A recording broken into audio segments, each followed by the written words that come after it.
So, ating pagpatuloy ang ating pagninilay sa mga pagpapahayag ng mabuting balita ng mga unang Kristiyano at unang maging tagapahayag, apostol, preachers ng mabuting balita.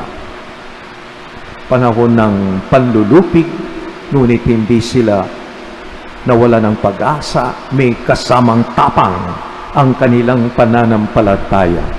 And this is what we can see, how people were consistent, persistent in proclaiming the faith.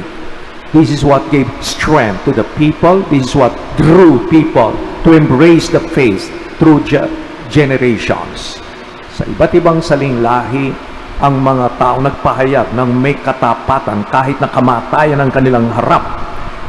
Ito ang nagbigay ng buhay, nagpatuloy sa ating pananampalataya hanggang ngayong after 2,000 years. Higit 2,000 taon na pong nakakaraan. So, your faith, the way you live your faith each day, paano natin sa buhay ang ating pananampalataya, ito'y napakahalaga. Isang paraan upang isalin, ituro, ipamana sa mga susunod na henerasyon, lalo sa ating mga kabataan, na kailangan ito dahil marami silang pinagkakabalahan. Social media, Twitter, marami po yan.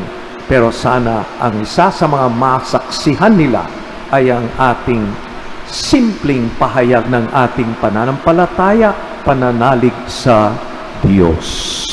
Lahat tayo ay daluyan ng pagmamahal at buhay na kaloob ng Diyos at nais niyang ipagkaloob sa bawat tao. In the Gospel, again, we continue the farewell discourse of Jesus. This was during the Last Supper, before He was crucified. So, nandun yung paunang salita ni Jesus. Aalis siya, pero babalik siya. Hindi lang makikita, ngunit makikita muli siya. That means, He would die, mamamatay siya, pero muling mabubuhay at magpapakita, magpaparanda muli sa mga tao. That's what took place. And yet, they were in distress. Sila ay nalungkot, nalulumbay, gulo ang kanilang isip, lito. Kaya binigyan ng tatag ni Jesus sa kanyang encouragement. Sabi niya, tumawag kayo sa Espiritu na aking ipagkakaloob.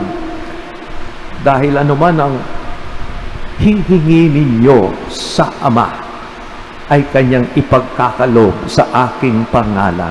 So, we see the close union of the Father and the Son through the Spirit coming to us. So, let's not forget, huwag natin kalimutan, laging hangarin ng Diyos manatili, manahan sa ating puso. Kung tayo punong-puno ng kanyang Espiritu, wala tayong hihingi na hindi kalugod-lugod sa Kanya. Ang dasal hindi para palitan ang kaisipan ng Diyos, para pagbigyan tayo, hindi. Ang dasal ay matibay na paniniwala, pagtitiwala, na kailanman hindi tayo pababayaan ng Diyos. Prayer is not manipulating God, trying to ask God to change His mind, to give in to our deal, to what we are asking for. No. Prayer means being filled with the Spirit so that what is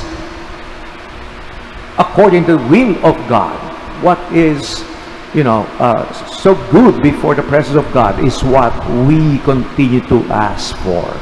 So let's pray that we may always ask the Holy Spirit to guide us, to strengthen us, to enlighten us, especially when we are confused, when we are in darkness.